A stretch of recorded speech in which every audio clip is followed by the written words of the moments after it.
దరిద్రం ఏంటో తెలుసా? అమ్మాయికి పెళ్లి చేసి అమ్మాయిని అత్తారింటికి పంపించేటప్పుడు అల్లుడు తినటానికి కంచం, పండుకోవటానికి మంచం, కప్పుకోవటానికి దుప్పటి, వర్షానికి తడవకుండా, పెద్దగా చెప్పాలి, వర్షానికి తడవకుండా గొడుగు, ఇంకా చెప్పాలంటే పాత రోజుల్లో ఈ కట్నం కోసం ఎగబాకే బ్యాచ్ అంతా ఎవరు? కట్నం కోసం ఎగబాకే వాళ్ళు. జాతి విహీనపు ద్రాక్ష చెట్టు. ఆడపిల్ల తల్లిదండ్రులు ఏదైనా ఇచ్చారా? Praise God. ఆ తల్లిదండ్రులు స్వచ్ఛందంగా, అవును, పురుషుడికి ఎంత వాటానో కుమార్తె కూడా అంతే వాటా ఉంది, కొడుకు ఎంత వాటా ఉందో కూతురు కూడా అంతే వాటా ఉంది. తండ్రి ఇవ్వాలి.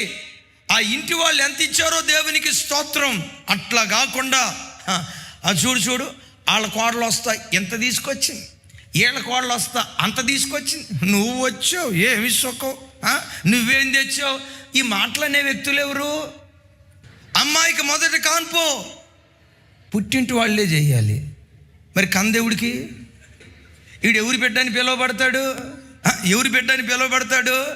మొదటి కాన్పు అమ్మాయే చేయాలా? ఆ హాస్పిటల్ ఖర్చు ఎంత అయిందో అమ్మాయి వెళ్ళే చూసుకోవాలా? వాడి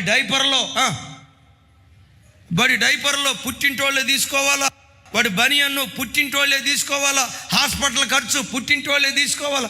చివరికి మొలతాడు పోతే మీ అమ్మోళ్ళు ఏం పెట్టారు? ఎవరి బ్యాచ్ అంతా కొన్ని బల్బులు మాడిపోయినాయి. నేనంట, నీ అత్తోళ్ళు ఇస్తే గొప్పిడి విప్పుతారు, నీ దేవుడు ఇస్తే ఆకాశ వాకిళ్ళు విప్పి పట్టజాలనంత దీవెన కొమరిస్తాడు. జాతి విహీనపు ద్రాక్ష చెట్టుగా మనం ఉండొద్దు.